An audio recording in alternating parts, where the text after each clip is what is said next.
Aku dihina pembantu oleh suamiku di kantornya, kini ku buat dia syok saat tahu aku yang sebenarnya. Sebelum lanjut ke cerita selanjutnya, yuk subscribe dan like.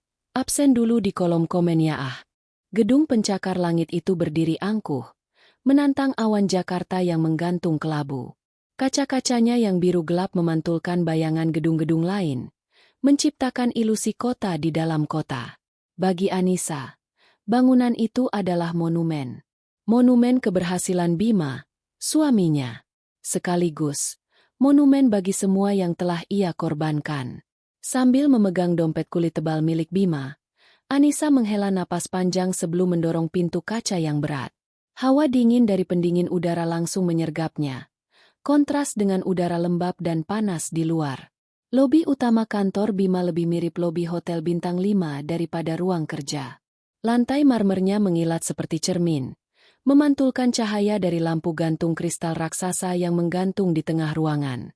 Beberapa set sofa kulit yang nyaman tertata apik di sudut-sudut ruangan, diduduki oleh orang-orang berpenampilan necis yang berbicara dalam bisikan-bisikan penting. Aroma kopi mahal dan parfum berkelas menguar di udara. Anissa merapatkan blus batik sederhana yang ia kenakan. Pakaian itu bersih dan rapi, tapi ia sadar betul betapa jauhnya penampilannya dibandingkan dengan para wanita karir yang berlalu lalang dengan sepatu hak tinggi mereka yang berketuk-ketuk di lantai marmer, meninggalkan jejak kepercayaan diri. Anissa sengaja memilih pakaian ini. Ia tidak ingin menarik perhatian. Tujuannya hanya satu, memberikan dompet Bima yang tertinggal di meja makan pagi tadi.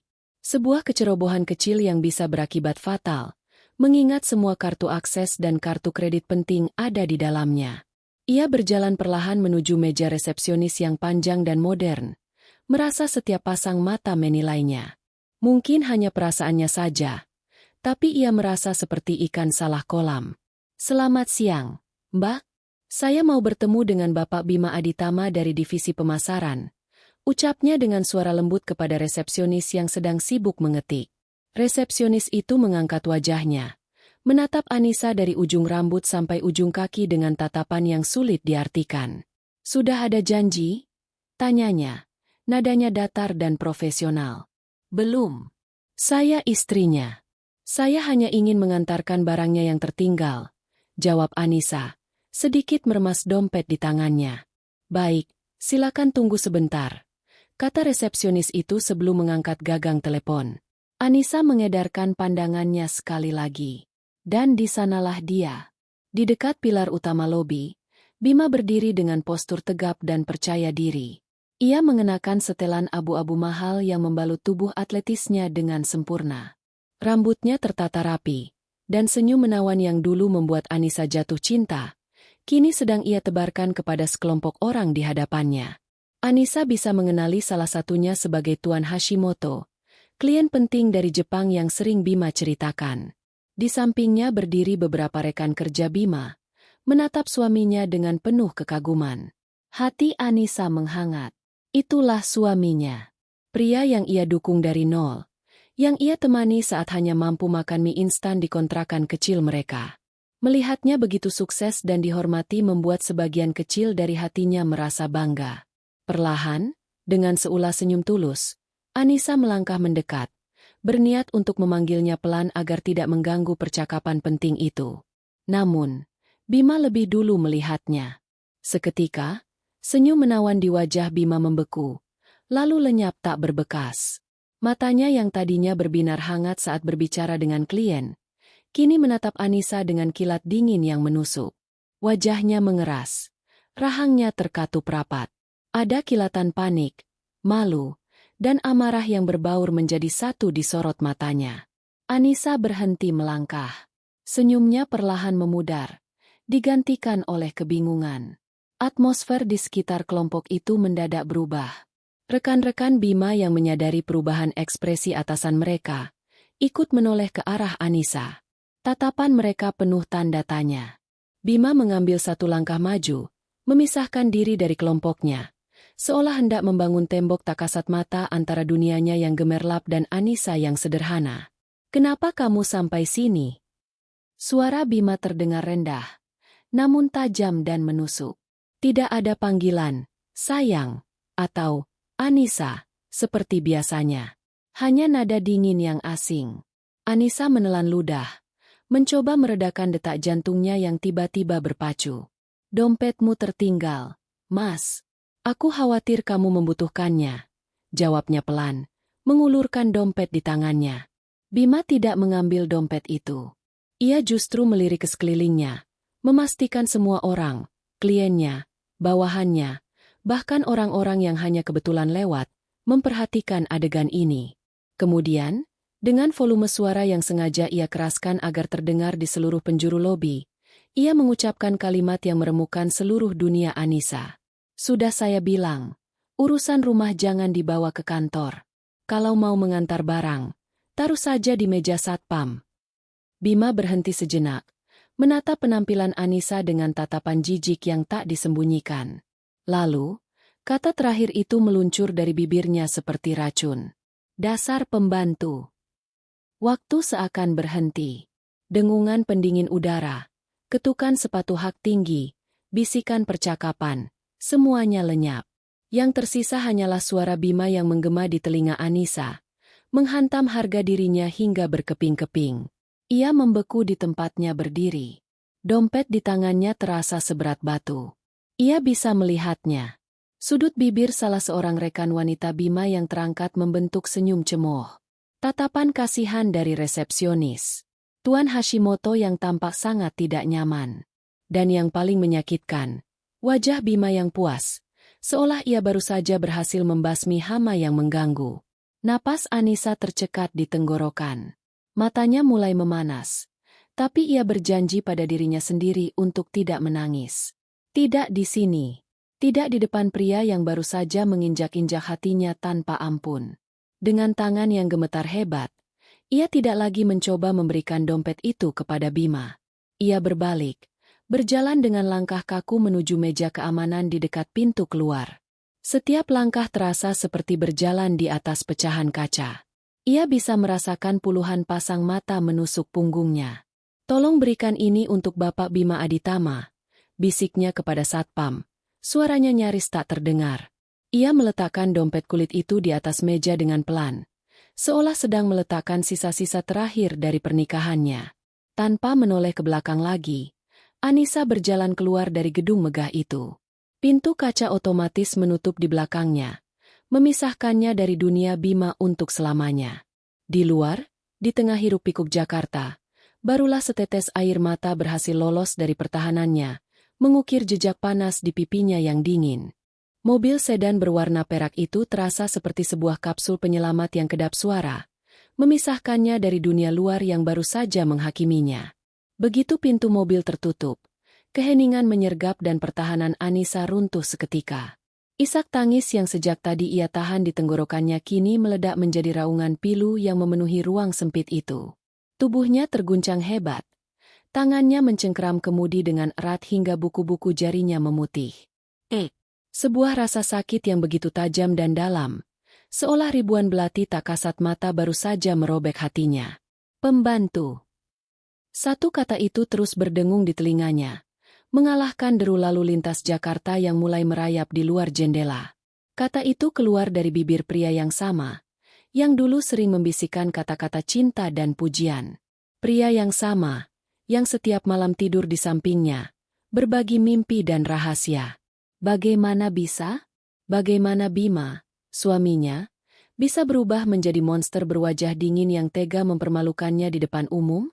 Anissa menyalakan mesin mobil, namun pandangannya kabur oleh air mata yang tak kunjung berhenti. Jalanan di depannya tampak bergelombang dan menyatu dengan langit kelabu. Ia mengemudi secara otomatis. Nalurinya menuntunnya melewati jalanan yang sudah ia hafal di luar kepala, sementara pikirannya terlempar jauh ke belakang, ke sebuah masa ketika semuanya terasa begitu berbeda. 5 tahun yang lalu, auditorium universitas di Boston dipenuhi oleh lautan toga dan topi wisuda. Anissa, dengan selempang summa cum laude yang melingkar di lehernya, berdiri di atas panggung, menyampaikan pidato kelulusan. Matanya berbinar penuh harapan, otaknya cemerlang, dan masa depannya terbentang luas seperti samudra. Beberapa perusahaan multinasional sudah mengantre untuk merekrutnya. Di antara hadirin, Ayah dan ibunya menatap dengan bangga. Air mata haru membasahi pipi mereka. Di sanalah, di tengah euforia kelulusannya, Bima hadir. Saat itu, Bima hanyalah seorang mahasiswa biasa dari Indonesia yang sedang berjuang menyelesaikan studinya dengan beasiswa pas-pasan.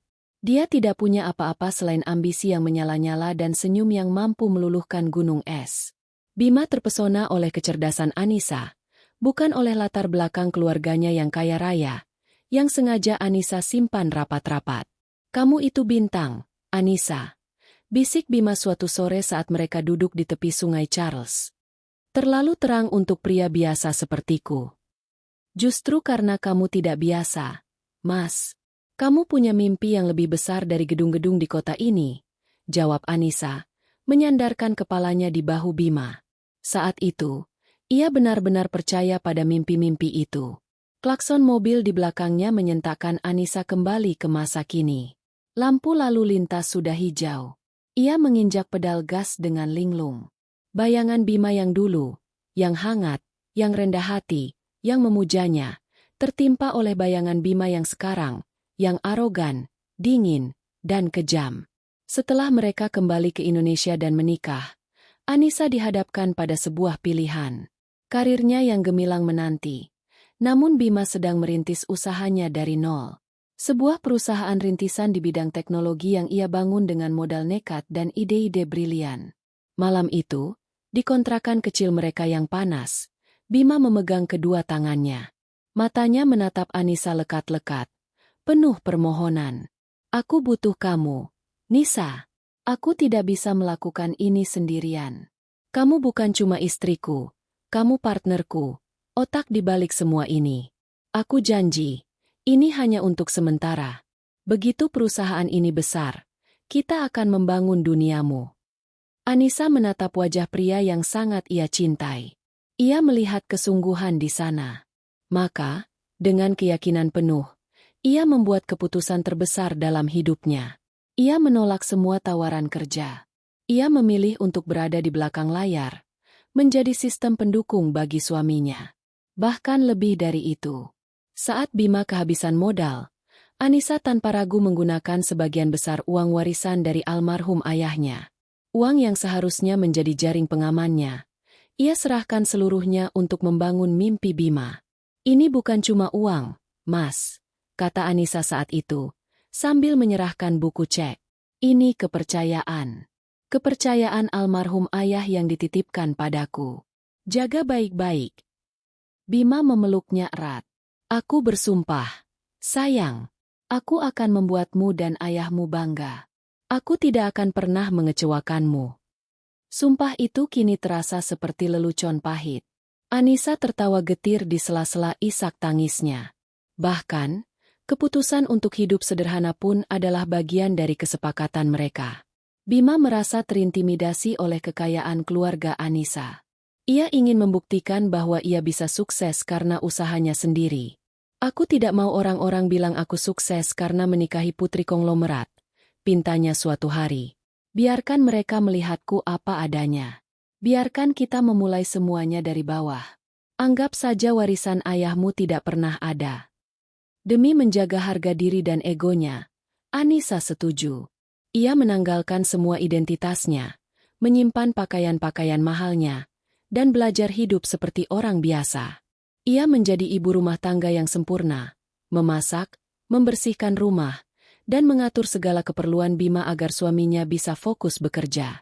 Kesederhanaan yang dulu ia jalani untuk melindungi ego suaminya, kini menjadi senjata bagi suaminya untuk menghinanya.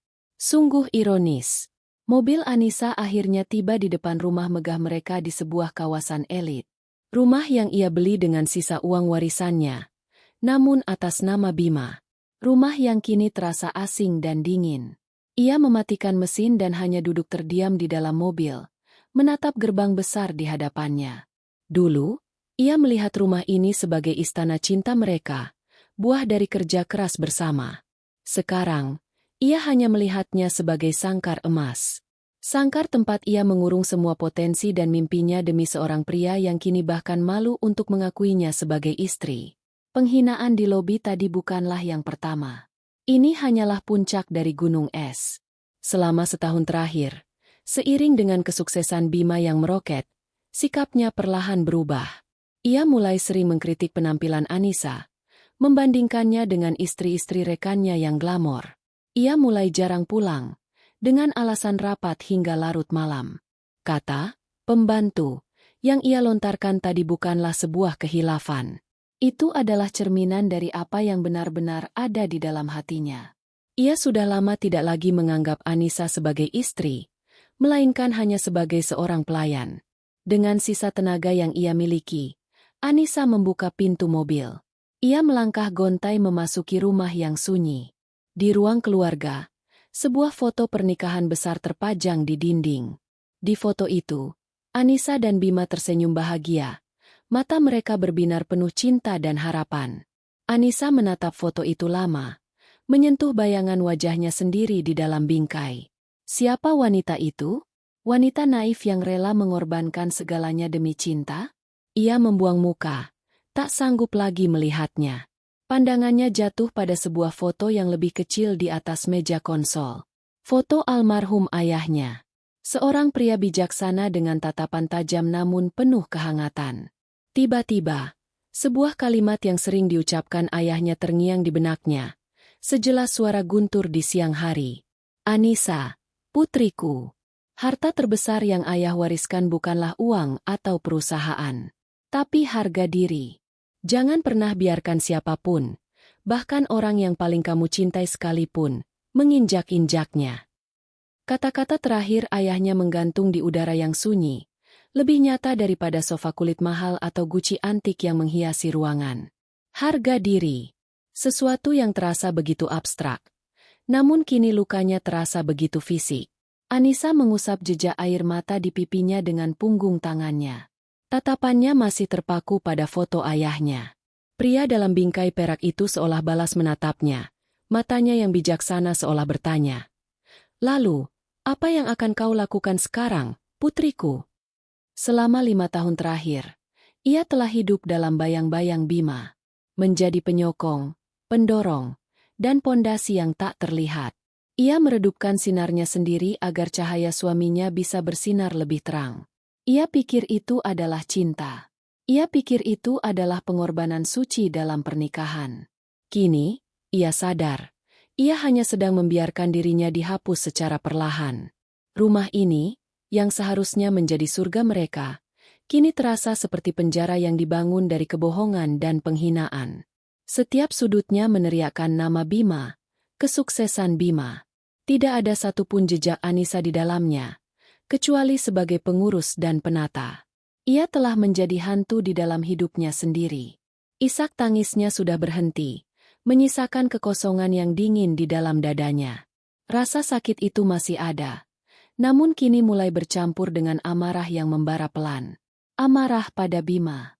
Dan yang lebih besar, amarah pada dirinya sendiri. Kenapa ia membiarkan ini terjadi? Kenapa ia begitu naif? Di tengah keheningan yang memekakan itu, ponselnya yang tergeletak di meja bergetar, lalu berdering nyaring. Melodinya yang ceria terdengar sumbang di tengah suasana hatinya yang kelam. Anissa melirik layarnya. Sebuah nama yang sudah lama tidak muncul tertera di sana. Tuan Wijoyo. Jantungnya berdebar sedikit lebih cepat. Tuan Wijoyo adalah kepercayaan ayahnya. Pria parubaya yang telah mengabdi pada Kencana Group, perusahaan raksasa milik keluarga Anissa, sejak ia masih kecil.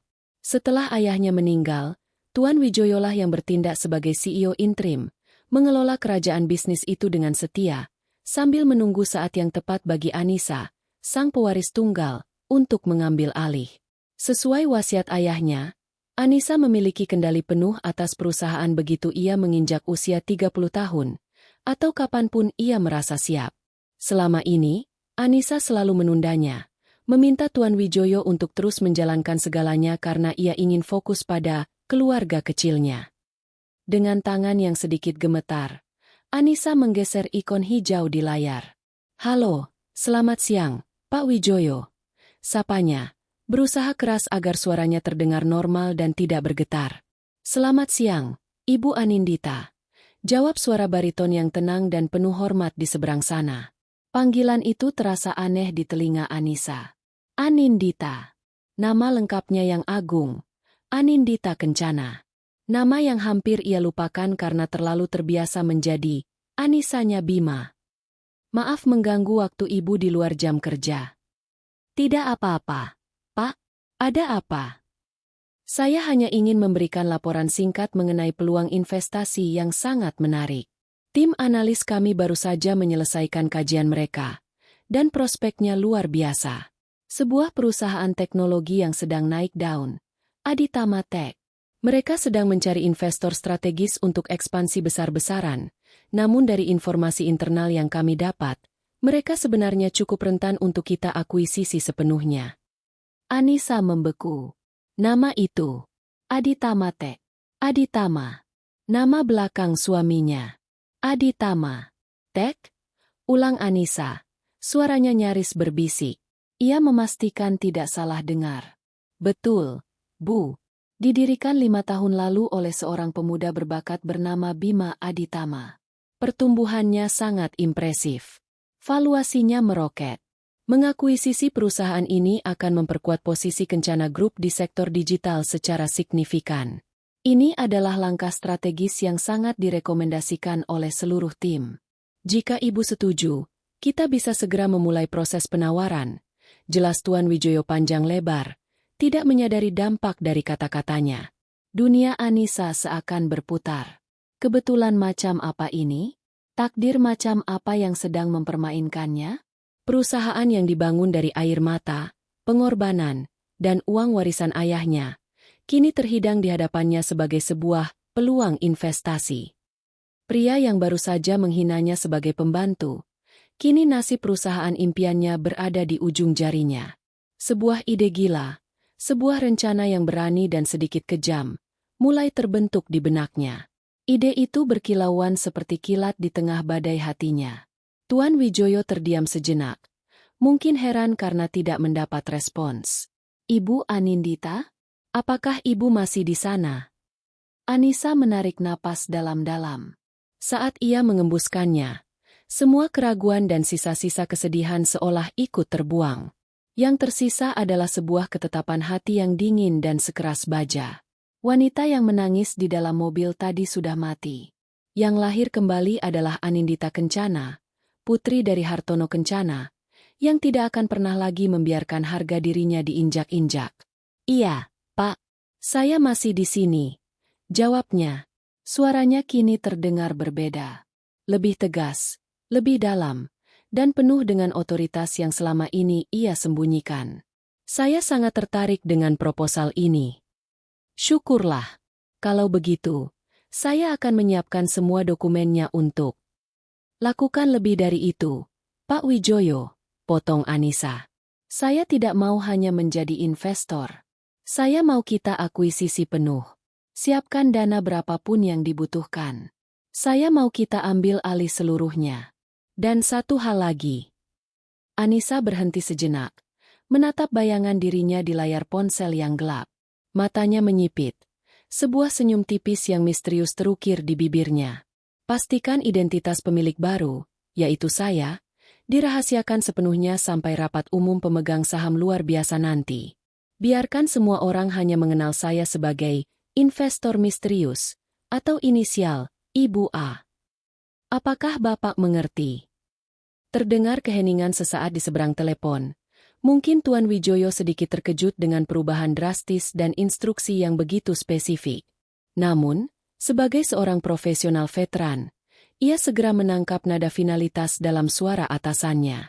Baik, Ibu Anindita. Saya mengerti. Akan saya laksanakan sesuai perintah Ibu. Selamat, ini akan menjadi langkah pertama Ibu yang luar biasa dalam memimpin Kencana Group. Terima kasih, Pak Wijoyo, tutup Anissa, lalu mengakhiri panggilan. Ia meletakkan ponselnya kembali ke atas meja dengan gerakan pelan dan terkendali. Keheningan kembali menyelimuti ruangan, tetapi kali ini terasa berbeda. Bukan lagi keheningan yang penuh keputusasaan, melainkan keheningan sebelum badai. Anissa kembali menatap foto ayahnya. Kali ini, ia tidak melihat pertanyaan di mata itu, melainkan sebuah anggukan persetujuan. Ia tersenyum, senyum yang sesungguhnya. Permainan sudah berubah. Bima, kamu telah membangun istanamu di atas pengorbananku. Sekarang, lihat aku merebut kembali kerajaan itu, keping demi keping. Pintu depan berderi terbuka tepat lewat tengah malam, memecah keheningan rumah yang pekat. Bima melangkah masuk, sedikit terhuyung. Aroma alkohol yang mahal menguar dari setelan jasnya yang sedikit kusut. Wajahnya memerah karena minuman dan euforia. Hari ini adalah hari kemenangan. Ia berhasil mengamankan kesepakatan dengan Tuan Hashimoto, sebuah pencapaian yang akan melambungkan namanya lebih tinggi lagi. Ia melempar tas kerjanya ke sofa dengan kasar, mengharapkan sambutan yang biasa ia terima. Mungkin Anissa akan muncul dari kamar dengan wajah cemberut, menunggunya dengan makan malam yang sudah dingin, siap untuk diberi sedikit ceramah tentang posisinya. Insiden di lobi tadi siang terlintas di benaknya. Ia tersenyum puas. Sudah saatnya Anissa diberi pelajaran. Ia harus tahu diri, tahu di mana tempatnya, dan tidak mempermalukan Bima di depan kolega-kolega pentingnya dengan penampilan kampungan seperti itu. Namun, ruang keluarga itu kosong dan gelap. Tidak ada aroma masakan. Tidak ada sosok istri yang menunggu dengan cemas. Alis Bima bertaut. Ia berjalan menuju dapur. Kosong. Ruang makan. Kosong. Hanya ada keheningan yang ganjil. Anissa, panggilnya. Suaranya menggema di rumah yang besar itu. Tidak ada jawaban. Dengan sedikit kesal, ia menaiki tangga menuju kamar tidur mereka. Pintu kamar sedikit terbuka. Bima mendorongnya dan mendapati pemandangan yang tak terduga. Anissa tidak sedang tidur atau menangis.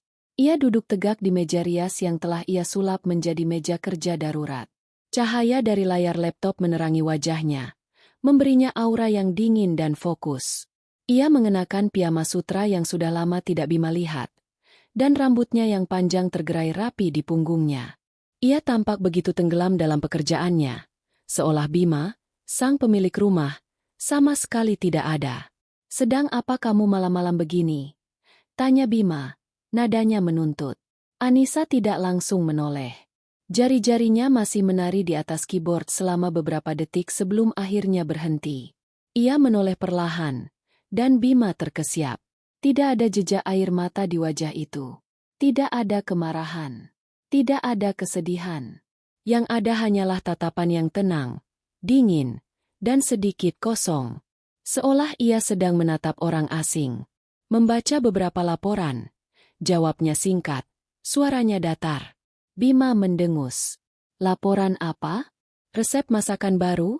ejeknya, mencoba memancing reaksi yang biasa ia dapatkan. Anissa tidak terpancing. Ia hanya menatap Bima lekat-lekat. Tatapannya begitu tajam hingga membuat Bima sedikit tidak nyaman. "Bukan. Laporan keuangan," jawabnya. "Sesuatu yang mungkin tidak akan kamu mengerti." Rahang Bima mengeras. "Jaga bicaramu, Anissa. Jangan mentang-mentang aku membiarkanmu tinggal di rumah ini. Kamu bisa bersikap kurang ajar. Kamu seharusnya minta maaf atas kejadian tadi siang." Anissa mengangkat sebelah alisnya. Sebuah senyum tipis, bukan senyum hangat, melainkan senyum sinis yang dingin, tersungging di bibirnya. "Minta maaf? Untuk apa? Untuk mengantarkan dompet tuan besar yang ceroboh? Atau untuk menerima hinaan di depan umum?" Bima tertegun. Anissa tidak pernah membantah seperti ini. Biasanya ia hanya akan menunduk dan menangis. Perubahan ini membuatnya bingung sekaligus marah. "Kamu," geramnya, menunjuk Anissa. "Kamu tidak sadar sudah mempermalukanku." "Aku rasa, satu-satunya orang yang dipermalukan di sana adalah aku," kata Anissa. Kini ia memutar kursinya hingga sepenuhnya menghadap Bima. "Tapi tidak apa-apa. Aku sudah belajar banyak hari ini. Terima kasih atas pelajarannya." Ia lalu kembali menghadap laptopnya, menganggap percakapan mereka telah selesai. Sikap acuh tak acuh itu lebih menyakitkan daripada teriakan atau tangisan. Bima merasa diabaikan di kerajaannya sendiri. Dengan geram, ia membanting pintu kamar mandi dan membiarkan suara air dari pancuran meredam kekesalannya. Keesokan paginya, Suasana canggung itu semakin menjadi. Saat Bima keluar dari kamar mandi, Anissa sudah rapi. Tapi bukan dengan daster atau blus batiknya yang biasa. Ia mengenakan sebuah blazer berwarna krem yang potongannya sempurna, dipadukan dengan celana bahan hitam dan blus sutra berwarna gading.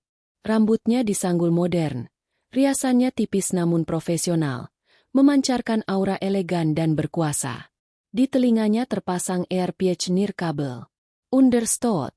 We do approach with the hostile take over approach. Prepare the tender offer by noon.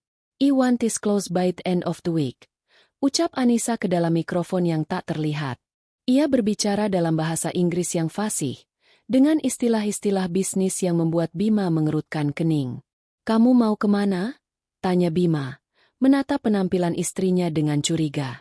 Anissa melepas earpiece-nya dan menatap Bima melalui cermin. Ada rapat. Aku mungkin akan pulang malam. Jawabnya santai sambil menyemprotkan parfum mahal yang aromanya asing bagi Bima. Rapat? Rapat apa? Arisan. Cibir Bima. Anissa berbalik, menatap lurus ke mata suaminya. Rapat dewan direksi, katanya dengan tenang. Lalu, ia mengambil tas tangan kulit dari atas tempat tidur, sebuah merek yang Bima tahu harganya setara dengan gajinya sebulan dulu, dan berjalan keluar kamar tanpa mengucapkan sepatah kata pun lagi. Bima hanya bisa terdiam, menatap punggung istrinya yang menghilang di balik pintu. Perasaan tidak enak mulai merayap di hatinya. Perasaan itu terbukti benar. Setibanya di kantor, ia disambut dengan wajah-wajah panik. Sekretarisnya memberitahu bahwa ada rapat dewan darurat. Di dalam ruang rapat, seluruh jajaran direksi dan pemegang saham minoritas sudah berkumpul dengan wajah tegang. Ada apa ini? Tanya Bima begitu ia duduk di kursi pimpinannya. Direktur keuangannya, Pak Rahmat, seorang pria tua yang biasanya tenang, tampak berkeringat. Ia mendorong sebuah map tebal ke hadapan Bima. Kita punya masalah besar, Pak Bima. Masalah yang sangat besar. Bima membuka map itu. Matanya membelalak membaca kop surat di lembar pertama. Kencana Group. Tadi malam, Pak Rahmat memulai dengan suara gemetar. Kencana Group, salah satu konglomerat terbesar di Asia Tenggara, mengajukan penawaran akuisisi. Mereka tidak main-main. Mereka menawarkan untuk membeli 51% saham Aditama Tech dengan harga 30% di atas nilai pasar. Ini bukan tawaran investasi, Pak. Ini deklarasi perang. Seluruh ruangan hening. Bima merasakan darahnya surut dari wajahnya. Kencana Group? Raksasa yang tak tersentuh itu? Kenapa mereka tiba-tiba tertarik pada perusahaannya? Tawaran itu terlalu bagus untuk ditolak, lanjut salah seorang pemegang saham. Pak Bima, kita harus realistis. Ini adalah kesempatan sekali seumur hidup. Tidak, teriak Bima, menggebrak meja. Ini perusahaanku. Aku yang membangunnya dari nol. Aku tidak akan menjualnya pada siapapun. Pak Rahmat menelan ludah. Masalahnya, Pak, mereka tidak bertanya. Mereka sudah mulai membeli saham kita secara agresif di pasar terbuka sejak pagi ini. Dan penawaran mereka langsung ditujukan pada seluruh pemegang saham. Jika kita tidak menerimanya secara korporat, mereka akan mengambilnya secara paksa. Kita tidak punya kekuatan untuk melawan mereka. Bima bersandar di kursinya. Napasnya memburu. Kepalanya pening. Pria yang kemarin merasa berada di puncak dunia, kini merasa tanah di bawah kakinya longsor. Perusahaan yang ia bangun dengan darah dan keringat, kini terancam direbut oleh musuh tak berwajah. Siapa? Siapa orang di balik semua ini? Tanyanya dengan suara serak. Tidak ada yang tahu, jawab Pak Rahmat. Semua komunikasi dilakukan melalui firma hukum mereka.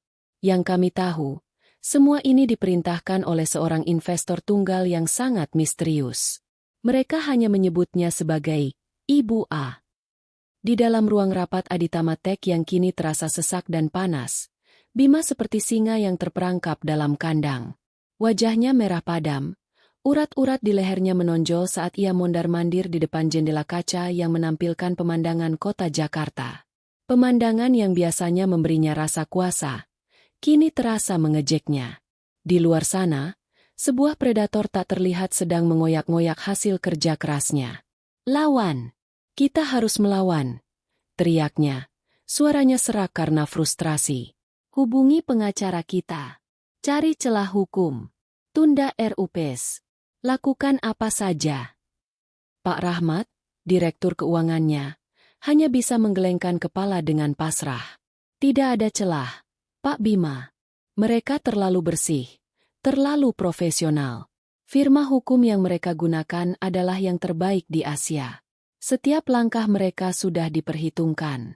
Mereka tidak memberi kita ruang untuk bernapas." Telepon di meja Bima berdering tanpa henti. Satu persatu pemegang saham menelepon, beberapa dengan nada panik, yang lain dengan nada serakah. Pesannya sama. Tawaran dari Kencana Group terlalu menggiurkan. Menolaknya adalah sebuah kebodohan finansial. Loyalitas mereka pada Bima, sang pendiri visioner, luntur seketika di hadapan tumpukan uang yang dijanjikan. Bima membanting gagang telepon. Ia merasa dikhianati oleh semua orang. Dunianya, yang baru kemarin terasa begitu kokoh, kini runtuh berkeping-keping. Siapa? Siapa? Ibu A. Ini? Ia memutar otaknya, mencoba menebak musuh misteriusnya. Apakah salah satu rival bisnisnya yang iri?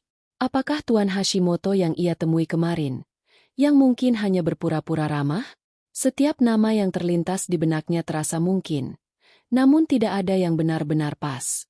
Kencana Group terlalu besar untuk menjadi pion suruhan orang lain. Ini pasti inisiatif mereka sendiri. Tapi kenapa? Sementara itu, puluhan kilometer dari sana, di puncak salah satu gedung pencakar langit paling mewah di Jakarta, Anissa duduk dengan tenang di tengah pusat komando perangnya. Ruangan itu adalah kantor pribadi ayahnya yang jarang terpakai. Sebuah sangkar elang berdinding kaca dengan pemandangan 360 derajat ke seluruh penjuru kota. Di hadapannya, belasan layar monitor menampilkan data pasar saham, grafik pergerakan harga, dan berita finansial yang terus diperbarui setiap detiknya. Tuan Wijoyo berdiri di sisinya, memegang sebuah tablet, bertindak sebagai ajudan yang setia. Wajahnya yang biasanya tenang kini menunjukkan sedikit kekaguman saat melihat Anissa bekerja. Wanita muda yang selama ini ia kenal sebagai sosok yang lembut dan memilih menepi, kini berubah menjadi seorang ahli strategi yang dingin dan presisi. "Ibu, saham Aditama Tech melonjak 25% sejak pembukaan pasar. Penawaran kita menciptakan kepanikan pembelian," lapor Tuan Wijoyo. Anissa menyesap teh hijaunya. Matanya tak pernah lepas dari deretan angka yang menari di layar. "Bagus. Itu sesuai rencana. Kepanikan akan membuat pemegang saham kecil menjual saham mereka dengan cepat. Pastikan tim kita menyerap semuanya. Jangan sampai ada yang lolos." "Baik, Bu. Tim di bursa sudah siaga." "Bagaimana dengan para pemegang saham besar? Apakah sudah ada yang menghubungi kita?" tanya Anissa. "Sudah, Bu. 3 dari 5 pemegang saham institusional sudah menyatakan tertarik untuk melepas saham mereka langsung kepada kita, bahkan dengan sedikit diskon dari harga penawaran, asalkan transaksinya dilakukan di luar pasar untuk menghindari gejolak lebih lanjut," jawab Tuan Wijoyo. Anissa tersenyum tipis. Ia tahu persis siapa saja mereka. Ia ingat malam-malam tanpa tidur saat ia membantu Bima menganalisis profil setiap investor potensial. Ia tahu siapa yang hanya peduli pada keuntungan jangka pendek, dan siapa yang punya nyali untuk bertahan. "Terima tawaran mereka," perintah Anissa. "Kirimkan tim hukum untuk menyelesaikan kesepakatannya sore ini.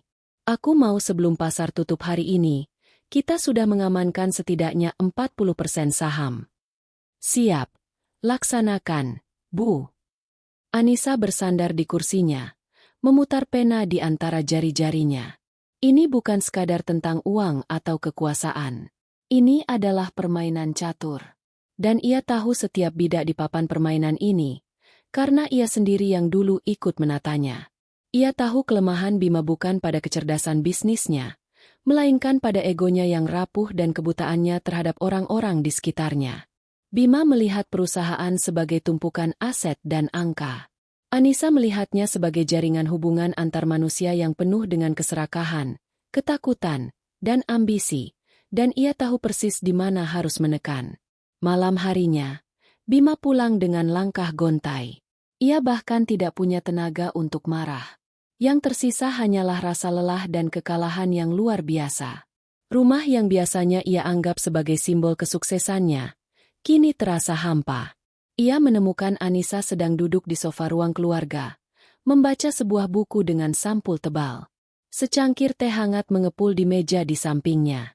Ia tampak begitu tenang, begitu damai, seolah terisolasi dari badai yang baru saja menghancurkan hidup Bima. Pemandangan itu menyulut kembali sisa-sisa amarah di dalam dirinya. "Kamu bisa-bisanya bersantai di saat suamimu sedang hancur," bentaknya, melempar tasnya ke lantai. Anissa mengangkat kepalanya dari buku. Tatapannya tenang. "Hancur? Bukankah kamu baru saja menandatangani kesepakatan terbesar dalam hidupmu kemarin?" Tanyanya, nadanya datar, seolah benar-benar tidak tahu. "Jangan pura-pura bodoh," geram Bima. "Perusahaanku diserang. Ada raksasa yang mau merebut semuanya dariku. Seharian ini aku seperti di neraka." Ia menjatuhkan dirinya di sofa seberang, menenggelamkan wajahnya di kedua telapak tangannya. Ia mengharapkan Anissa akan menghampirinya, memeluknya, atau setidaknya mengucapkan kata-kata penenang seperti yang biasa ia lakukan dulu. Namun Anissa hanya diam, menatapnya. "Aku tidak tahu harus berbuat apa lagi, Nisa," racaunya putus asa. "Mereka menyebutnya Ibu A. Entah iblis dari mana orang ini. Dia menghancurkan mimpiku." Anissa menutup bukunya dengan pelan, meletakkannya di meja. Ia menatap lurus ke arah suaminya yang sedang terpuruk. Tidak ada simpati di matanya. Hanya ada kilat yang dingin dan tak terbaca. "Rapatmu bagaimana tadi?" tanya Bima, mencoba mengalihkan pembicaraan, mencari secercah kenormalan. "Rapat dewan direksi katamu? Dewan direksi apa? Kelompok pengajianmu?" Ejeknya.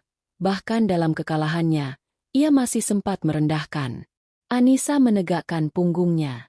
"Rapatku berjalan sangat lancar, terima kasih," jawabnya dengan suara yang jernih dan mantap.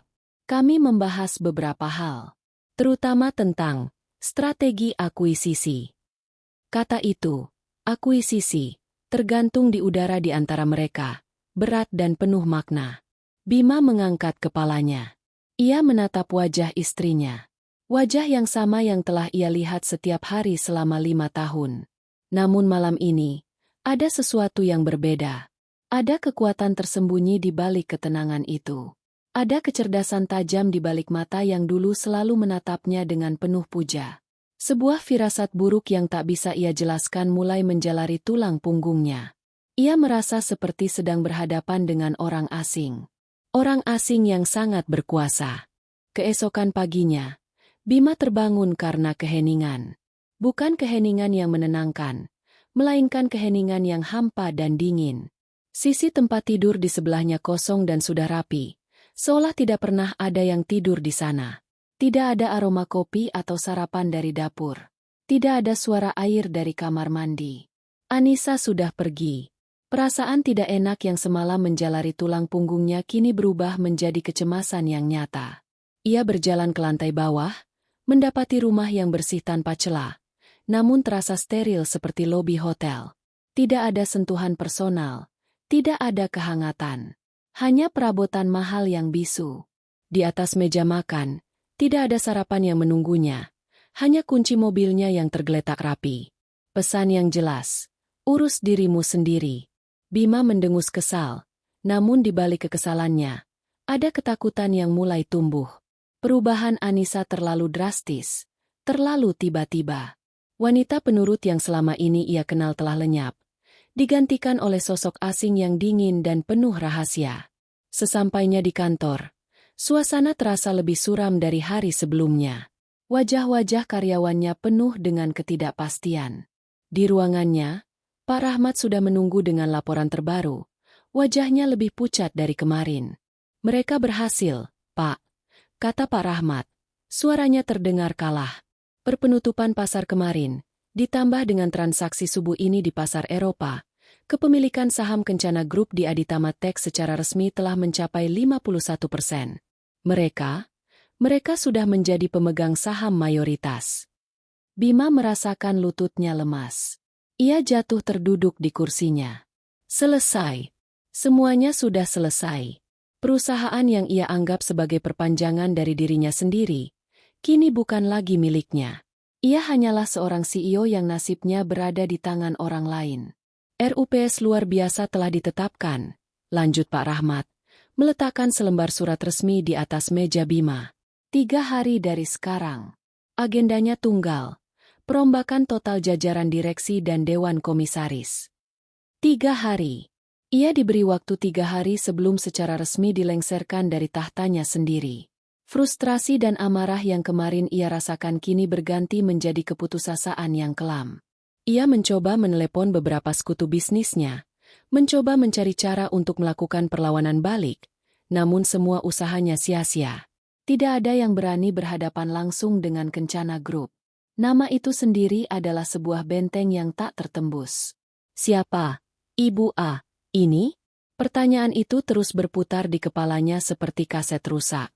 Didorong oleh sisa-sisa harga dirinya, Bima mulai melakukan apa yang seharusnya ia lakukan sejak awal, mencari tahu tentang musuhnya.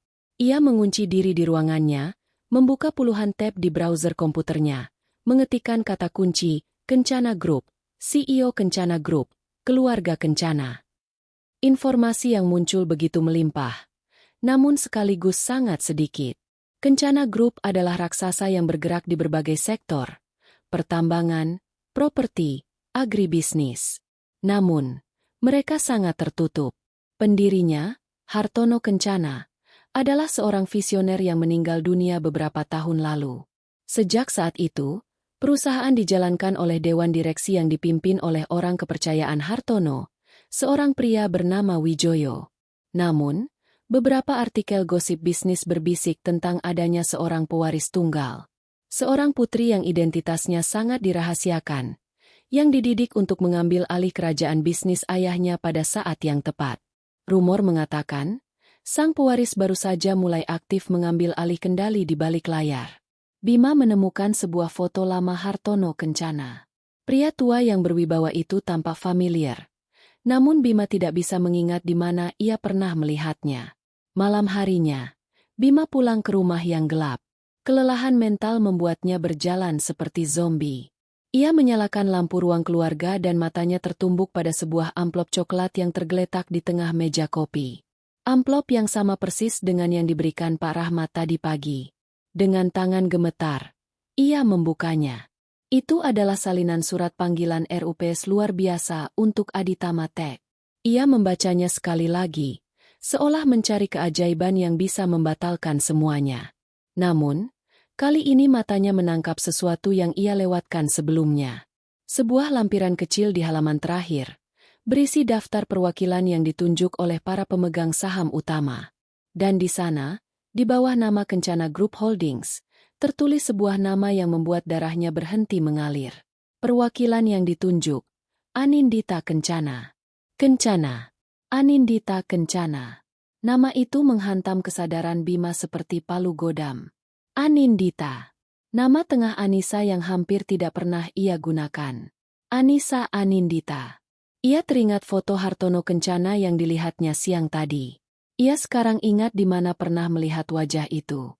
Wajah yang sama, hanya versi lebih tua, dari pria di foto pernikahan yang disimpan Anissa di laci meja riasnya. Foto ayahnya. Ayahku hanya seorang pengusaha kecil, begitu kata Anissa dulu. Kebohongan. Semuanya adalah kebohongan. Tiba-tiba, semua kepingan puzzle yang aneh itu menyatu dengan mengerikan. Penampilan Anissa yang berubah drastis. Blazer mahal. Bahasa Inggris yang fasih. Istilah-istilah bisnis. Percakapan tentang strategi akuisisi. Rumah ini. Perabotan mewah ini. Mobil yang ia kendarai. Semuanya bukan hasil jerih payahnya. Semuanya adalah milik Anissa. Milik Kencana. Ia selama ini hidup dari kekayaan wanita yang setiap hari ia hina. Rasa dingin yang menusuk menjalari seluruh tubuhnya. Ia bukan lagi seekor singa yang marah. Ia hanyalah seekor tikus kecil yang baru sadar bahwa ia selama ini bermain-main di dalam sarang naga. Ia mendengar suara langkah pelan dari arah tangga. Anissa muncul, mengenakan gaun rumah sutra berwarna merah marun yang membuatnya tampak agung dan berbahaya. Ia berjalan ke arah bar kecil di sudut ruangan dan menuangkan segelas air putih. Gerakannya anggun dan tenang. Bima bangkit berdiri. Surat di tangannya bergetar hebat. Anindita Kencana, desisnya. Suaranya nyaris tak terdengar. Anissa berhenti bergerak. Ia tidak menoleh. Itu namamu, bukan? Lanjut Bima. Suaranya bergetar karena syok dan ketakutan. Ibu A. A untuk Anindita. Itu kamu. Anissa meletakkan gelasnya dengan sangat pelan. Lalu, ia berbalik menghadap Bima. Wajahnya tenang, tanpa ekspresi. Tapi matanya berkilat dengan kemenangan yang dingin. Topeng istri yang sabar dan sederhana itu telah ia lepas sepenuhnya, menampakkan wajah asli seorang ratu yang siap mengambil kembali tahtanya. Butuh waktu cukup lama bagimu untuk menyadarinya, kata Anissa. Suaranya jernih dan tanpa emosi. Aku bahkan sempat berpikir kalau kamu tidak akan pernah tahu sampai aku sendiri yang memberitahumu di ruang rapat nanti.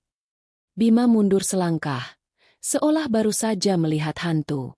Pria yang beberapa hari lalu dengan angkuh menyebut istrinya pembantu, kini berdiri gemetaran di hadapan kekuatan yang tak pernah ia bayangkan. Kenapa? Hanya itu kata yang sanggup keluar dari mulutnya. Anissa tersenyum. Senyum itu tidak mencapai matanya. Itu adalah senyum predator yang telah berhasil menyudutkan mangsanya. Kenapa? Kamu benar-benar bertanya kenapa? Tanyanya balik. Anggap saja ini pelajaran, Bima. Pelajaran tentang harga diri. Sesuatu yang kamu coba rebut dariku. Sekarang, giliranku untuk merebut segalanya darimu. Sebaiknya kamu siapkan pidato perpisahan yang bagus untuk RUPS lusa. Kamu pasti ingin dikenang dengan baik, bukan? Dunia Bima serasa jungkir balik. Udara di dalam ruangan terasa menipis, membuat setiap tarikan napas terasa menyakitkan. Pria yang berdiri di hadapannya bukan lagi Anissa, istrinya yang penurut dan sederhana. Sosok itu adalah Anindita Kencana, seorang ratu korporat yang dingin dan penuh perhitungan, yang kebetulan mengenakan wajah istrinya. Setiap kata yang keluar dari bibirnya adalah belati tajam yang mengiris sisa-sisa harga diri Bima. Pelajaran tentang harga diri. Ulang Bima, suaranya tercekat. Otaknya yang biasanya tajam dalam negosiasi bisnis kini lumpuh total. Ia tidak bisa mencerna kenyataan yang begitu absurd ini. 5 tahun, Nisa. 5 tahun kita menikah. Semua ini hanya sandiwara. Anissa berjalan mendekat.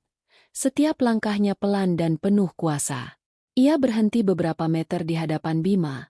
Tatapannya tak goyah. Bukan sandiwara, Bima.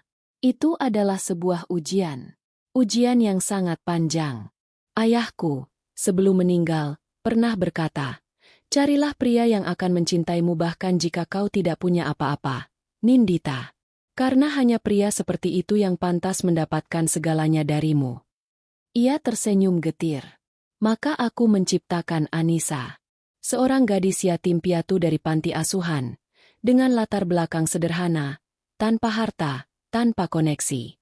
Aku ingin melihat, bisakah seorang Bima Aditama, pria ambisius yang kutemui di sebuah seminar, mencintai wanita seperti itu. Dan untuk sesaat, aku pikir kamu bisa. Ingatan Bima melayang ke masa lalu. Pertemuan mereka, kencan-kencan sederhana, pernikahannya yang tanpa pesta besar karena Anissa bilang, tidak ingin merepotkan. Semua terasa begitu tulus saat itu. Aku mencintaimu, bisik Bima. Sebuah upaya putus asa untuk meraih kembali masa lalu yang kini terasa palsu. Aku mencintai Anissa. Tidak, jawab Anissa. Suaranya memotong tajam. Kamu tidak mencintai Anissa. Kamu mencintai gagasan memiliki istri yang bisa kamu kendalikan. Kamu mencintai cermin yang memantulkan kehebatanmu. Seorang istri yang tidak akan pernah menyaingimu, yang bisa kamu bentuk sesuka hati, yang bisa kamu pamerkan sebagai bukti kerendahan hatimu karena mau menikahi gadis biasa. Tapi begitu kesuksesan membuat kepalamu membesar, gadis biasa, itu menjadi beban. Ia menjadi pengingat asal-usulmu yang sederhana, menjadi sesuatu yang memalukan. Setiap kata adalah tamparan. Anissa mengulurkan tangannya, bukan untuk menyentuh, melainkan menunjuk ke sekeliling ruangan. Rumah ini, mobil di garasi, liburan mewah kita, bahkan modal awal perusahaanmu. Apa kamu pikir semua itu jatuh dari langit? Tanyanya. Saat kamu mengeluh butuh dana segar untuk ekspansi, siapa yang diam-diam menyuntikkan dana melalui perusahaan investasi cangkang? Saat kamu butuh koneksi ke pejabat pemerintah, siapa yang meminta Tuan Wijoyo untuk membukakan jalan secara anonim? Aku membangun istanamu, Bima. Dan sebagai gantinya, kamu memberiku peran sebagai pembantu di dalamnya. Napas Bima tersengal. Jadi, semua pencapaiannya, semua kejeniusan bisnisnya, dibantu oleh tangan tak terlihat dari wanita yang ia remehkan? Rasa syok itu dengan cepat berubah menjadi kemarahan yang irasional. Amarah seorang pria yang egonya telah dihancurkan hingga menjadi debu. Jadi kamu menipuku, teriaknya. Kamu mempermainkanku selama ini. Siapa yang menipu siapa? Balas Anissa. Suaranya kini meninggi untuk pertama kalinya, dipenuhi getaran emosi yang tertahan selama bertahun-tahun. Aku yang menyembunyikan hartaku? Atau kamu yang menyembunyikan sifat aslimu di balik topeng suami yang baik hati, yang kemudian luntur seiring naiknya saldo rekeningmu? Aku memberimu segalanya. Bima, kesempatan, dukungan, cinta yang tulus. Dan kamu membalasnya dengan apa? Dengan hinaan. Dengan merendahkanku di depan orang-orangmu. Kamu menyebutku pembantu. Kata itu menggantung di udara, penuh racun. Momen di lobi kantor itu kini menjadi titik puncak dari segalanya. Aku tidak bermaksud begitu. Dalih Bima, suaranya melemah. Ia tahu itu kebohongan. Oh, tentu saja kamu bermaksud begitu, desis Anissa. Itulah puncak dari segalanya. Saat itu aku sadar, ujiannya sudah selesai. Dan kamu gagal total. Kamu bukan hanya tidak pantas mendapatkan segalanya dariku, kamu bahkan tidak pantas mendapatkan Anissa yang paling sederhana sekalipun. Anissa berbalik dan berjalan menuju laci di sebuah meja konsol yang elegan. Ia mengeluarkan sebuah map kulit berwarna biru tua dan meletakkannya di atas meja kopi di antara mereka. Ini, katanya dengan tenang, emosinya kembali terkendali. Adalah jalan keluar untukmu. Bima menatap map itu dengan nanar. Di dalamnya ada surat gugatan cerai dan perjanjian pasca nikah. Semuanya sudah disiapkan oleh pengacaraku. Aku tidak akan mengambil 1 sen pun dari harta atas namamu. Anggap saja itu pesangon atas 5 tahun waktumu yang terbuang. Mata Bima membelalak. Cerai? Tentu saja. Ini adalah akhir dari segalanya. Tapi, lanjut Anissa, nadanya berubah menjadi dingin menusuk. Ada syaratnya. Kamu akan menandatangani surat ini tanpa perlawanan. Kamu akan datang ke RUPS lusa, mengundurkan diri secara terhormat, dan menyerahkan kepemimpinan Aditama Tech kepadaku dengan damai. Dan jika aku menolak, tantang Bima, sisa-sisa keberaniannya muncul. Anissa menatapnya lekat-lekat. Dan untuk pertama kalinya Bima melihat betapa kejam tatapan itu. Kalau kamu menolak, aku tidak hanya akan mengambil alih perusahaanmu. Aku akan menghancurkannya. Aku akan menarik semua investasiku, membatalkan semua kontrak melalui jaringanku, dan memastikan namamu masuk daftar hitam di seluruh komunitas bisnis Asia Tenggara. Aku akan membeberkan setiap detail kecil tentang bagaimana kamu memperlakukanku. Aku akan membuatmu menjadi paria.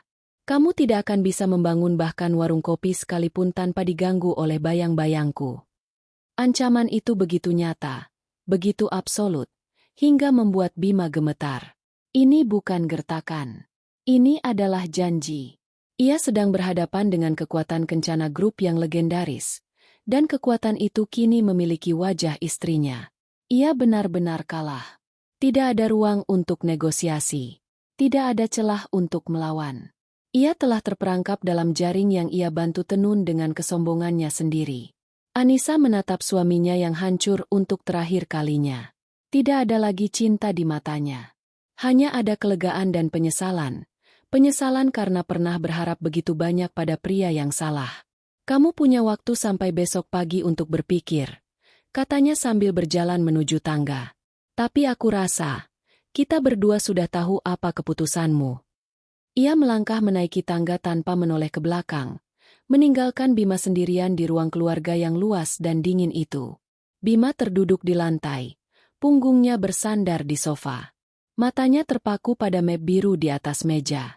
Di dalamnya bukan hanya ada akhir dari pernikahannya, tapi juga nisan dari kerajaan yang ia pikir telah ia bangun dengan tangannya sendiri. Malam itu adalah malam terpanjang dalam hidup Bima.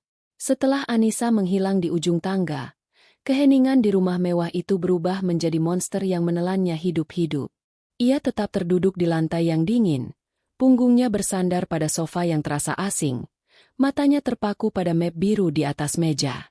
Map itu bukan lagi sekadar dokumen, ia adalah nisan dari kehidupannya, nisan dari pria yang ia kira adalah dirinya. Setiap sudut ruangan yang dulu ia pandang dengan bangga kini terasa mengejeknya. Lukisan mahal di dinding, patung-patung artistik, sistem audio canggih, semuanya dibeli dengan uang kencana, dipilih oleh selera Anissa yang diam-diam ia sebut norak. Ia hidup dalam kebohongan yang begitu nyaman hingga ia menganggapnya sebagai kebenaran. Pikirannya berpacu, memutar ulang kepingan-kepingan memori 5 tahun terakhir dengan lensa yang baru dan menyakitkan. Ia teringat bagaimana Anissa selalu mendorongnya untuk mengambil risiko, mengatakan, "Aku percaya padamu, Mas."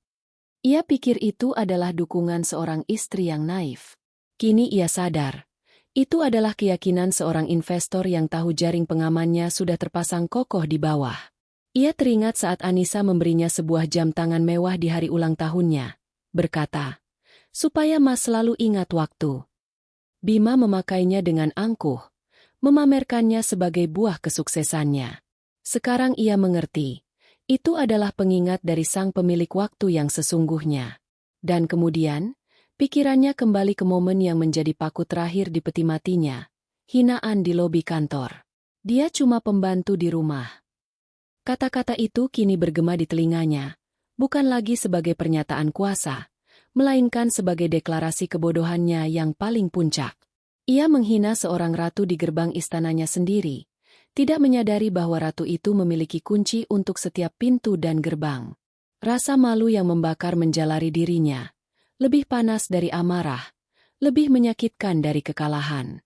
Entah berapa lama ia terduduk di sana. Mungkin 1 jam, mungkin 4. Akhirnya, dengan sendi-sendi yang kaku, ia bangkit.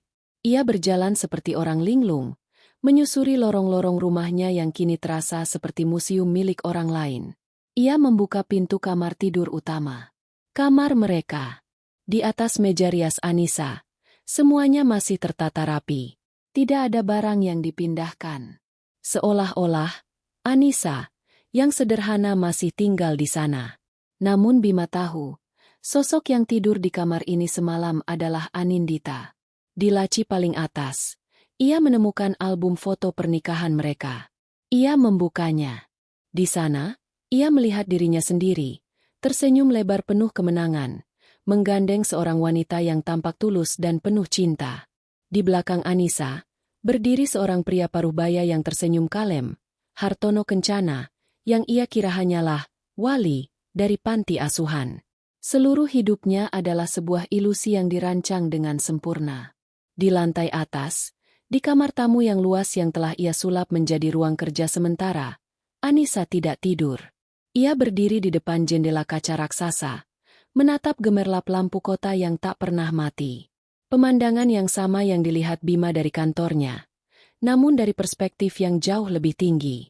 Kemenangan terasa di ujung jarinya, namun tidak ada euforia. Yang ada hanyalah kelegaan yang dingin dan rasa lelah yang menusuk hingga ke tulang. Ponselnya bergetar. "Tuan Wijoyo, semua sudah siap untuk besok, Bu Anindita," lapor suara setia itu dari seberang. Tim hukum telah menyiapkan semua dokumen pengalihan. Agenda RUPS sudah final. Tidak akan ada kejutan. "Bagus, Pak Wijoyo," jawab Anissa. Suaranya tenang dan terkendali. "Pastikan keamanannya diperketat." Aku tidak mau ada drama dari pihak Bima atau orang-orangnya. Tentu, Bu. Semuanya sudah diatur. Ada jeda sejenak. Ibu baik-baik saja. Anissa menarik napas panjang. Saya akan baik-baik saja, Pak. Ini harus dilakukan. Setelah menutup telepon, ia tetap mematung di depan jendela.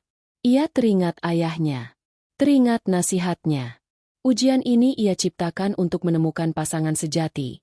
Namun yang ia temukan justru kekecewaan yang mendalam. Ada bagian kecil dari dirinya yang berduka. Bukan untuk Bima, tetapi untuk Anissa. Untuk gadis sederhana yang pernah begitu tulus mencintai dan berharap bisa dicintai kembali apa adanya. Gadis itu kini harus mati agar Anindita Kencana bisa hidup. Fajar menyingsing, mewarnai langit Jakarta dengan goresan oranye dan ungu. Bima tidak tidur sama sekali. Ia duduk di sofa ruang keluarga. Sosoknya tampak kalah dan hancur. Saat ia mendengar suara langkah kaki di tangga, ia bahkan tidak mengangkat kepalanya. Anissa turun, telah berganti pakaian. Ia mengenakan setelan celana berwarna krem yang tajam dan elegan. Rambutnya disanggul rapi. Riasannya tipis namun tegas. Ia adalah personifikasi dari kekuasaan dan kontrol. Ia berjalan ke arah meja kopi dan menatap Bima yang masih mengenakan kemeja kusut dari hari sebelumnya. "Sudah kamu putuskan?" tanyanya. Nadanya datar, seolah menanyakan cuaca. Bima mengangkat kepalanya. Matanya merah dan kosong. Ia tidak menjawab, hanya mengulurkan tangannya yang gemetar ke arah map biru itu. Dengan gerakan lambat, ia menariknya, membukanya di atas meja. Ia mengeluarkan pena dari saku kemejanya, pena mahal yang juga hadiah dari Anissa. Tanpa sepatah kata pun, ia mulai menandatangani. Satu persatu. Surat gugatan cerai. Perjanjian pembagian harta. Surat pengalihan saham. Setiap goresan pena adalah sayatan pada egonya. Mengakhiri sebuah babak dalam hidupnya dengan cara yang paling memalukan. Setelah selesai, ia mendorong map itu kembali ke seberang meja. Selesai. Anissa mengambil map itu, memeriksanya sekilas dengan tatapan seorang profesional. Semuanya lengkap. Ia mengangguk puas. "Pengacaraku akan mendaftarkannya pagi ini," katanya, nadanya tetap dingin. "Barang-barang pribadimu yang tidak ada di dalam perjanjian akan dikemasi dan dikirim ke alamat manapun yang kamu berikan nanti. Untuk sekarang, kamu bisa pergi." Bima bangkit. Ia menatap wanita di hadapannya untuk terakhir kali, mencoba mencari sisa-sisa Anissa yang pernah ia kenal, namun tidak menemukan apapun. Yang ada hanyalah Anindita Kencana, orang asing yang kebetulan memiliki wajah istrinya. "Aku," ia memulai, suaranya serak. "Aku minta maaf." Anissa menatapnya, ekspresinya tak terbaca. "Permintaan maafmu tidak ada artinya sekarang, Bima. Simpan saja untuk dirimu sendiri." Ia berbalik, mengambil tas tangannya dan berjalan menuju pintu depan, di mana sebuah sedan hitam mewah sudah menunggu. Bima ditinggalkan sendirian di tengah ruangan yang penuh dengan kemewahan yang bukan miliknya. Ia telah menandatangani surat menyerah. Tapi pertempuran yang sesungguhnya, pertempuran di depan umum, masih menantinya besok. Ia harus menghadapi semua orang yang dulu memujanya dan mengakui kekalahannya di tangan wanita yang pernah ia sebut sebagai pembantunya. Gedung Aditama Tech menjulang di hadapan Bima, berkilauan di bawah terik matahari Jakarta. Dulu, pemandangan ini selalu membangkitkan rasa bangga yang meluap di dalam dadanya. Itu adalah monumen dari ambisi dan kerja kerasnya. Hari ini, gedung itu terasa seperti tiang gantungan yang menunggunya. Ia melangkah masuk ke lobi dengan langkah berat, mengenakan setelan jas terbaiknya yang kini terasa seperti kostum pinjaman. Setiap pasang mata seolah tertuju padanya. Para karyawan yang dulu menyapanya dengan penuh hormat, kini berbisik-bisik di sudut ruangan. Tatapan mereka campuran antara kasihan, penasaran, dan canggung. Ia bisa merasakan atmosfer yang tegang dan penuh ketidakpastian. Kabar tentang akuisisi oleh Kencana Group telah menyebar seperti api, dan RUPS luar biasa hari ini adalah puncaknya. Bima tidak membalas tatapan siapapun. Ia berjalan lurus menuju lift eksekutif, Punggungnya ditegakkan dengan sisa-sisa harga diri yang masih ia miliki. Di dalam lift yang membawanya ke lantai teratas, ia menatap pantulan dirinya di dinding cermin. Wajahnya pucat, dengan lingkaran hitam di bawah matanya yang tidak bisa disembunyikan. Ia tampak seperti seorang raja yang akan dieksekusi di depan rakyatnya sendiri. Saat pintu lift terbuka, ia langsung disambut oleh beberapa staf keamanan berbadan tegap dengan pin Kencana Group di jas mereka. Mereka mengangguk hormat namun dingin, mengarahkannya ke ruang rapat dewan. Ruangan itu sudah penuh. Seluruh anggota dewan direksi, beberapa pemegang saham minoritas yang berpengaruh, dan tim hukum Aditama Tech telah duduk di kursi mereka. Namun, pusat perhatian ruangan itu ada di ujung meja. Di sana, di kursi utama yang biasanya ia duduki, duduklah Anindita Kencana. Anissa mengenakan powersuit berwarna biru tua yang memancarkan otoritas. Rambutnya digelung sempurna. Wajahnya dirias dengan riasan yang menonjolkan ketegasan rahangnya. Di sisinya duduk Tuan Wijoyo. Wajahnya tenang seperti batu karang. Anissa tidak menatap Bima saat ia masuk. Matanya fokus pada tablet di hadapannya. Seolah Bima hanyalah salah satu peserta rapat yang datang terlambat. Penghinaan itu terasa begitu menusuk. Di ruangan ini, ia bukan lagi Bima Aditama, sang CEO. Ia hanyalah pemegang saham minoritas yang nasibnya akan segera ditentukan. Dengan langkah kaku, ia mengambil satu-satunya kursi kosong yang tersisa, terjepit di antara dua direktur yang mendadak sibuk dengan kertas-kertas di hadapan mereka. Tepat pukul 10 pagi, Tuan Wijoyo berdiri. Selamat pagi, Bapak dan Ibu sekalian. Mengingat semua quorum telah terpenuhi, Rapat Umum Pemegang Saham Luar Biasa PT Aditama Teknologi, dengan ini saya nyatakan dibuka. Suasana di ruangan itu begitu tegang hingga seolah bisa dipotong dengan pisau. Tuan Wijoyo, yang bertindak sebagai pemimpin rapat interim, membacakan agenda dengan suara yang datar dan efisien. Pengesahan kepemilikan saham mayoritas oleh Kencana Group Holdings sebesar 51%. Laporan singkat dari direksi. Dan agenda utama, perombakan jajaran direksi dan dewan komisaris. Semuanya berjalan seperti mesin yang diminyaki dengan baik. Notaris mengesahkan dokumen, palu diketuk, dan dalam waktu kurang dari 15 menit, secara hukum Aditama Tech telah resmi menjadi anak perusahaan dari Kencana Group. Kemudian, tibalah momen yang ditunggu-tunggu. Selanjutnya, kata Tuan Wijoyo, matanya kini menatap lurus ke arah Bima. Kami persilakan kepada saudara Bima Aditama untuk memberikan pernyataan. Semua kepala di ruangan itu menoleh ke arahnya. Ini adalah panggungnya. Kesempatan terakhirnya untuk berbicara sebagai pemimpin. Bima berdiri, tangannya sedikit gemetar saat ia merapikan jasnya. Ia menatap berkeliling, melihat wajah-wajah yang dulu mendukungnya, yang pernah memujinya sebagai jenius. Kini mereka menatapnya dengan ekspresi yang sulit diartikan. Ia menarik napas panjang. Ia telah menyiapkan pidato semalaman. Pidato penuh perlawanan dan harga diri.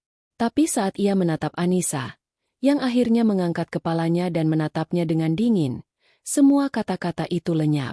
Yang tersisa hanyalah kenyataan pahit dari kekalahannya. Terima kasih. Suaranya terdengar serak, lebih lirih dari yang ia inginkan. Saya ingin mengucapkan terima kasih kepada seluruh dewan dan karyawan Aditama Tech atas kerjasama selama ini. Kita telah membangun perusahaan ini dari nol menjadi seperti sekarang. Ia berhenti sejenak, menelan ludah. Dengan adanya perubahan struktur kepemilikan yang baru, saya percaya Aditama Tech akan memasuki babak baru. Dan untuk itu, ia menatap langsung ke mata Anissa. Dengan ini, saya secara resmi menyatakan pengunduran diri saya dari jabatan Chief Executive Officer, efektif saat ini juga. Semoga Aditama Tech semakin jaya di bawah kepemimpinan yang baru. Ingat, menyerah total. Tidak ada perlawanan. Tidak ada drama. Hanya pengakuan kekalahan yang sunyi. Suasana hening sejenak, sebelum Tuan Wijoyo kembali mengambil alih. Terima kasih atas pernyataan Saudara Bima. Dewan menerima pengunduran diri Anda. Proses selanjutnya berjalan lebih cepat. Tuan Wijoyo, atas nama Kencana Group, mencalonkan satu nama untuk posisi CEO yang baru, Anindita Kencana. Tanpa perdebatan, tanpa ada calon lain, pemungutan suara dilakukan. Hasilnya sudah bisa ditebak. Aklamasi. Palu kembali diketuk. Anindita Kencana kini resmi menjadi CEO baru Aditama Tech. Anindita, berdiri. Kehadirannya seketika memenuhi seluruh ruangan. Ia tidak tersenyum. Ia menatap semua orang di ruangan itu dengan tatapan tajam seorang pemimpin. "Terima kasih atas kepercayaan yang diberikan," katanya. Suaranya jernih, kuat, dan penuh percaya diri. "Saya tidak akan membuang waktu dengan basa-basi." Aditama Tech memiliki potensi luar biasa, namun selama ini bergerak terlalu lambat dan terlalu nyaman. Mulai hari ini, kita akan melakukan percepatan. Fokus kita dalam 6 bulan ke depan adalah 3 hal: efisiensi operasional, ekspansi ke pasar Asia Tenggara, dan inovasi produk berbasis AI. Rencana detail akan saya presentasikan besok pagi pukul 8 tepat. Saya harap semua kepala divisi siap. Ia berbicara selama 5 menit, namun dalam 5 menit itu, ia menunjukkan pemahaman yang mendalam tentang industri, kelemahan perusahaan, dan visi yang jelas untuk masa depan. Semua orang di ruangan itu, dari yang tadinya skeptis hingga yang setia pada Bima, kini menatapnya dengan campuran rasa terkejut dan kekaguman. Wanita ini bukan hanya pewaris kaya. Ia adalah seorang visioner. Setelah ia selesai, Tuan Wijoyo menutup rapat. Para anggota dewan mulai berdiri, beberapa segera mendekati Anindita untuk memberikan selamat, mencoba menjilat penguasa baru. Bima tetap terduduk, tak terlihat, terlupakan di kursinya. Satu persatu orang meninggalkan ruangan, beberapa melewatinya dengan anggukan canggung, kebanyakan pura-pura tidak melihatnya. Akhirnya, hanya tinggal ia dan Anindita di ruangan yang luas itu. Anindita berjalan melewatinya tanpa menoleh. Namun, tepat di ambang pintu, ia berhenti. Ia tidak berbalik, punggungnya masih menghadap Bima. "Perusahaan ini akan berada di tangan yang baik," katanya pelan, suaranya tanpa emosi. Lalu, ia melangkah keluar, menghilang di balik pintu, meninggalkan Bima sendirian di reruntuhan kerajaannya. Bima menatap kursi CEO di ujung meja yang kini terasa begitu jauh. Semuanya sudah berakhir. Ia telah kehilangan segalanya, di tangan wanita yang pernah ia hina sebagai pembantunya. Setahun berlalu. Debu dari pertempuran di Aditama Tech telah lama mengendap, digantikan oleh fondasi baru yang kokoh di bawah bendera Kencana Group. Nama Anindita Kencana kini menjadi buah bibir di dunia bisnis, sinonim dari kebangkitan dan inovasi yang agresif. Jauh dari gemerlap menara-menara kaca Jakarta, di sebuah kota kecil yang diapit sawah dan perbukitan, Bima Aditama menemukan ritme kehidupan yang berbeda. Ia tidak lagi mengenakan setelan jas seharga puluhan juta rupiah. Pakaiannya kini adalah kemeja flanel sederhana dan celana jeans yang seringkali kotor oleh tanah. Ia menggunakan sisa uang pesangonnya untuk membeli sebidang tanah kecil dan membangun sebuah usaha agrowisata sederhana, sebuah penginapan dan kafe dengan kebun sayur organik. Pagi itu, ia sedang memanen tomat ceri ketika seorang tamu, seorang eksekutif muda dari Jakarta yang sedang berlibur, menghampirinya. Tamu itu memegang sebuah majalah bisnis ternama. Di sampulnya, terpampang wajah Anindita Kencana. Fotonya diambil di kantornya yang menghadap Cakrawala Kota. Tatapannya tajam, penuh keyakinan. Judulnya tertulis dengan huruf tebal, "Sang Ratu Teknologi, Anindita Kencana dan Revolusi Digital Aditama." "Luar biasa ya, Bu Anindita ini," kata tamu itu, tidak menyadari siapa pria di hadapannya. "Saya dengar dia mengubah total Aditama Tech hanya dalam setahun. Dulu perusahaan itu bagus, tapi sekarang jadi raksasa regional. Benar-benar wanita besi." Bima tersenyum tipis, sebuah senyum tulus tanpa kepahitan. "Dia memang luar biasa," jawabnya pelan sambil terus memetik tomat. Tamu itu mengangguk setuju dan berlalu. Bima berhenti sejenak, menatap sampul majalah itu dari kejauhan. Tidak ada lagi amarah atau rasa malu di dalam dirinya. Yang ada hanyalah pengakuan yang jernih. Ia tidak pernah benar-benar mengenal wanita itu. Ia hanya mengenal Anissa, sebuah peran yang diciptakan untuk mengujinya. Dan ia gagal dalam ujian itu. Di sini, di antara aroma tanah basah dan kerja keras fisik, ia akhirnya menemukan kembali dirinya yang hilang dalam kesombongan. Setiap pagi, ia bangun karena suara ayam, bukan alarm. Ia makan dari apa yang ia tanam. Ia berbicara dengan para petani lokal, belajar tentang musim dan irigasi. Ia menemukan kepuasan dalam hal-hal nyata, bukan dalam angka-angka di laporan keuangan atau pujian semu dari bawahan. Kehancurannya telah menjadi penebusan dosanya. Ia telah kehilangan kerajaannya, tetapi menemukan kembali jiwanya. Ratusan kilometer jauhnya, di puncak gedung yang sama yang pernah menjadi simbol kekuasaan Bima, Anindita Kencana baru saja menyelesaikan rapat maraton dengan investor dari Singapura.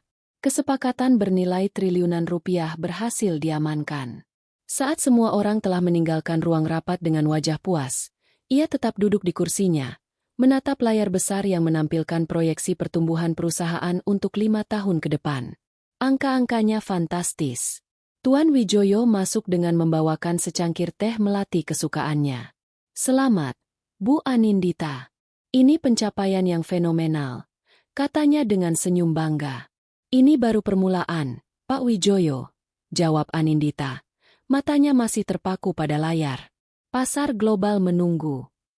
Namun, setelah Tuan Wijoyo pergi, dan keheningan kembali menyelimuti ruangan, topeng sang CEO perlahan luruh. Anindita bangkit dan berjalan ke jendela kaca raksasa, memandang hamparan kota yang terbentang di bawahnya. Ia telah mencapai semua yang ia inginkan. Ia telah membuktikan kemampuannya, melampaui bayang-bayang ayahnya, dan membangun kembali warisannya dengan tangannya sendiri. Ia adalah seorang ratu di singgasananya. Namun, terkadang, di malam-malam yang sunyi seperti ini, ia merasa singgasana itu sedikit dingin. Ia melihat ke bawah, ke jalanan yang ramai. Ia melihat sepasang suami istri tertawa sambil berbagi semangkuk bakso di gerobak kaki lima. Sebuah pemandangan yang begitu sederhana, begitu biasa. Pemandangan yang pernah menjadi bagian dari kehidupan Anissa. Apakah ia merindukannya? Anissa adalah sebuah kepompong yang harus ia tinggalkan untuk menjadi kupu-kupu. Tapi ia mengakui, ada kehangatan dalam kesederhanaan itu yang tidak bisa dibeli dengan semua kesuksesan di dunia. Itu adalah pengorbanan yang harus ia bayar. Sebuah pilihan yang telah ia buat dengan mata terbuka. Ponsel di mejanya berdering, membuyarkan lamunannya. Asistennya di jalur lain. "Bu, tim riset dari Seoul sudah siap untuk telekonferensi." Anindita menarik napas panjang. Ia berbalik dari jendela, meninggalkan pemandangan kota dan kenangan masa lalunya. Wajahnya kembali mengeras. Tatapannya kembali fokus. "Sambungkan," perintahnya dengan suara tegas. Ia berjalan kembali ke meja besarnya, siap untuk menaklukkan dunia. Anissa telah tiada, terkubur bersama pernikahannya yang gagal. Yang tersisa hanyalah Anindita Kencana. Kuat, mandiri, dan sendirian di puncak. Dan baginya, untuk saat ini, itu sudah lebih dari cukup.